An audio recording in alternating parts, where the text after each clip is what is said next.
Guys welcome to new video. तो इस वाली वीडियो में हम लोग बात करने वाले हैं कि अगर बहुत सारे ऐसे बंदे होंगे जिसने मेरी पुरानी वीडियो देख करके ये बात समझ ली होगी कि अपने माइंडसेट को कैसे तेज करना है, फिर अपने माइंडसेट के लिए गोल कैसे सिलेक्ट करना है या फिर अपने माइंडसेट को रीसेट कैसे करना है। ठीक है। अब पिछली वाली जो कल वाली वीडियो थी, इससे पिछली वाली वीडियो, उसमें मैंने ये बताया था कि अगर आपको कुछ भी गोल्स रखना है तो वो आप 15 डेज के अंदर रखोगे। 15 डेज मीन्स कि आप 15 दिन के बाद का एक गोल सिलेक्ट करोगे कि after 15 days I will completed this things. 15 दिन का एक शॉर्ट टर्म का आप गोल रखोगे। उस गोल में आप इस चीज को समझोगे कि 15 दिन के अंदर मैं कैसे कंसिस्टेंसी से काम कर पाता हूं या फिर कैसे कंसिस्टेंसी और डिसिप्लिन के साथ वो चीज हासिल कर पाता हूं। अब देखो, होगा ये कि ये जो 15 डेज का मैं जो चैलेंज दिया है आप लोगों को, या फिर आप खुद से चैलेंज लोगे कि after 15 days I will doing this things and I will complete this things.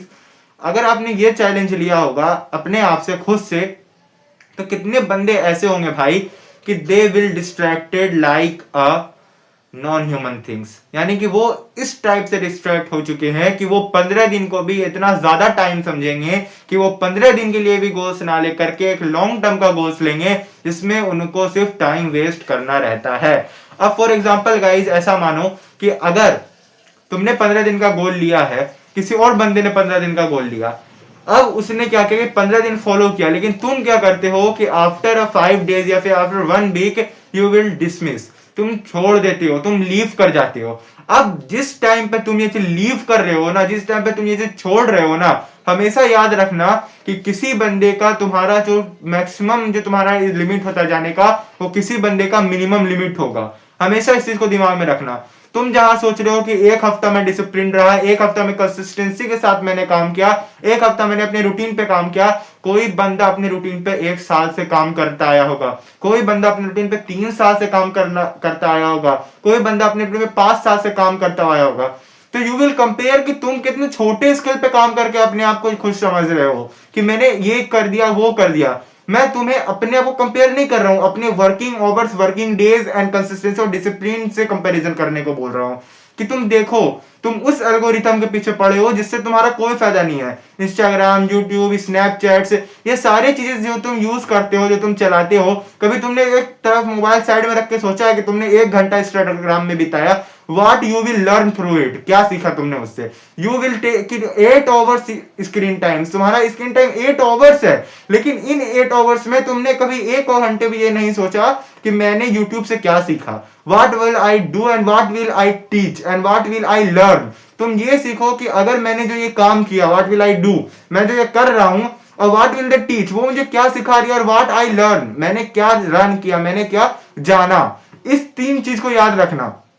जब भी तुम शॉर्ट एक्सप्लोर कर रहे हो या रील एक्सप्लोर कर रहे हो, जब तुम्हें ये दिमाग में बात हिट करेगी ना कि why do you scrolling it, तुम क्यों स्क्रोल कर रहे हो, तुम्हें वो चीज क्या दे रही है, only reels and shorts is a waste of time.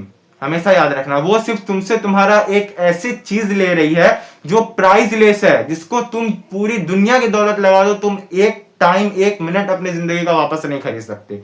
Time सबसे बड़ी चीज है। अगर तुम 1 मिनट के वीडियो भी देख रहे हो ना, तो उसी वीडियो के कंटेंट क्रिएटर के, उसी वीडियो जो वो बनाया है, उसी वीडियो से, या फिर तुम जो देख रहे हो उस वीडियो, खुद से एक बार पूछना कि मैं जो 1 मिनट इस पे दे रहा हूं, क्या ये 1 मिनट मुझे ये वीडियो वापस कर पाएगा?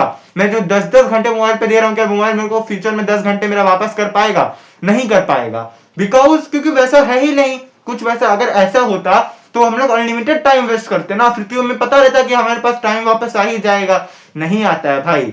और याद रखना, teenagers specially, because in the teenager your brain have larger capacity to learn. In teenager तुम्हारे ब्रेन के पास सबसे बड़ा कैपेसिटी होता है कोई भी चीज लर्न करने का, कोई चीज याद करने का, कोई चीज सीखने का, कोई चीज में इंटरेस्ट डालने का।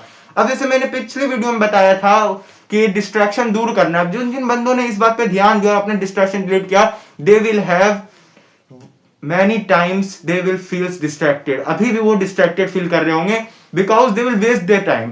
देखो, जिस बंदे ने डिस्ट्रैक्शन छोड़ दिया, ठीक है ना, उसने डिस्ट्रैक्शन छोड़ा, लेकिन होता क्या है, डिस्ट्रैक्शन छोड़ने के बाद जो उसके पास टाइम रहता है ना, डिस्ट्रैक्शन जब वो था तो वो चीज वो डिस्ट्रैक्टेड ठीक में बिता रहा था। अब जब वो डिस्ट्रैक्टेड नहीं है, अगर उसके डिस्ट्रैक्शन वाली चीजें खत्म हो गई है, तो अब वो अनडिस्ट्रैक्टेड है। लेकिन अनडिस्ट्रैक्टेड होने के बावजूद भी वो इस चीज को ना करके अपना टाइम वेस्ट कर रहा है। देखो, मैं तुम्हें इस वीडियो में यही सजेशन देने आया हूं कि अगर तुमने ये वीडियो यहां तक देखी है और पूरी बातों को सुना है तो तुम समझ गए होगे कि मैं बता रहा हूं डोंट वेस्ट योर टाइम। कभी भी टाइम को वेस्ट मत करो। अगर तुमने डिस्ट्रैक्शन छोड़ दी है, अगर तुमने गलत चीजें करना छोड़ दी है, अगर तुमने टाइम वेस्ट करना छोड़ दिया तो उस टाइम को प्रोडक्टिव बनाओ। Make your time productive. Because क्योंकि अगर तुम देखो अपने पर्सपेक्टिव से सोचोगे, तुम अगर तुम्हारा एक हेल्थी ब्रेन होगा तो तुम अगर उससे सोचोगे कि अगर मैंने 1 घंटा इंस्टाग्राम पे देना बंद कर दिया तो 1 घंटे में मैं एक बुक का 5 पेजेस पढ़ पाऊंगा। अब देखो, टीनेजर्स की सबसे बड़ी दिक्कत यही होती है, they will not learn out knowledge. हम लोग कभी भी दुनिया से बाहर की या फिर अपने स्कूल के सब्जेक्ट्स के बाहर की बुक्स पढ़ना ही नहीं चाहते हैं। कभी किसी टीनेजर से जाकर के पूछना, तुम तुम्हारे स्कूल फ्रेंड्स सर्कल में या फिर स्कूल के ग्रुप में, स्कूल क्लास में किसी पूछना, क्या वो ह्यूमन साइकोलॉजी के बारे में पढ़ रहे होंगे? नहीं। क्या वो 49 लॉज ऑफ पावर जो इतनी अच्छी बुक है उसके बारे में पढ़ रहे होंगे? नहीं। क्या वो साइकोलॉजी ऑफ मनी जो इतनी अच्छी बुक है उसके बारे में पढ़ रहे होंगे? नहीं। Because of you will focus on science, social science, English, math, these all things, क्योंकि ये बेसिस है भाई। ये तुम पढ़ो, मैं मना नहीं कर रहा, ये पढ़ो, लेकिन तुम ऑटर नॉलेज भी लो, तुम बाहर के बारे में जानो। साइकोलॉजी किसको बोलते हैं, ह्यूमन साइकोलॉजी क्या होता है, ह्यूमन राइट्स क्या होता है, साइकोलॉजी ऑफ मनी क्या होती है, कैसे हम कोई चीज को पावर में बदल सकते हैं, कैसे हम डिस्ट्रैक्शन को, टाइम को पावर में बदल सकते हैं। ये सब चीजें तुम्हें एक बुक में मिलेगी। अब मैं अनदर बुक रीडिंग करने इसलिए बोल रहा हूं बिकॉज ऑफ, क्योंकि जब कोई बंदा, जब कोई ऑथर उस बुक को लिखता है तो they will teach you their whole life lesson in 300 and 200 pages. वो बंदा अपनी लाइफ का पूरा 200 से 300 पन्ने में पूरी लाइफ का एक्सपीरियंस एक बुक में डाला है कि मैंने अपनी लाइफ में क्या फेस किया, कब फेस किया और ये वो क्यों लिख रहा है। जब तुम इन सारी चीजों को पढ़ोगे ना, तुम्हें टाइम लगेगा समझने में, लेकिन तुम बहुत ही जल्दी समझने वाले हो कि कैसे करके तो उस बंदे ने ये बुक लिखी, वो बुक तुमने पढ़ी और तुम्हारे शॉर्ट टाइम में तुम्हारे पास उतनी नॉलेज आ गई जो उस बंदे को उस नॉलेज को प्राप्त करने में 45 से 50 साल लगे। तो तुम देखो तुम्हें कितना बड़ा बेनिफिट मिलता है एक अलग से बुक पढ़ने से। तो तुम एक काम करो, जिस टाइम पे तुम इंस्टाग्राम या रील स्क्रॉल करते थे, जब तक उसको तुम छोड़ चुके हो, तो अब तुम बुक्स पढ़नी स्टार्ट करो, अलग से बुक्स पढ़ो, सब्जेक्ट की बुक छोड़ के अलग से पढ़ो।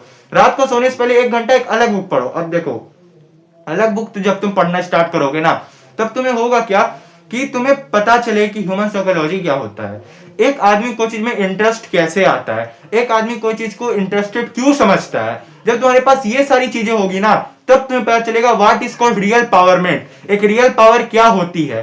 तो एक रियल पावर को जानने के लिए तुम्हें अपने आप पे टाइम देना पड़ेगा, बुक पढ़ने पे टाइम देना पड़ेगा। बुक पढ़ने पे टाइम दो और फोकस करो अपने आप पे। Thank you.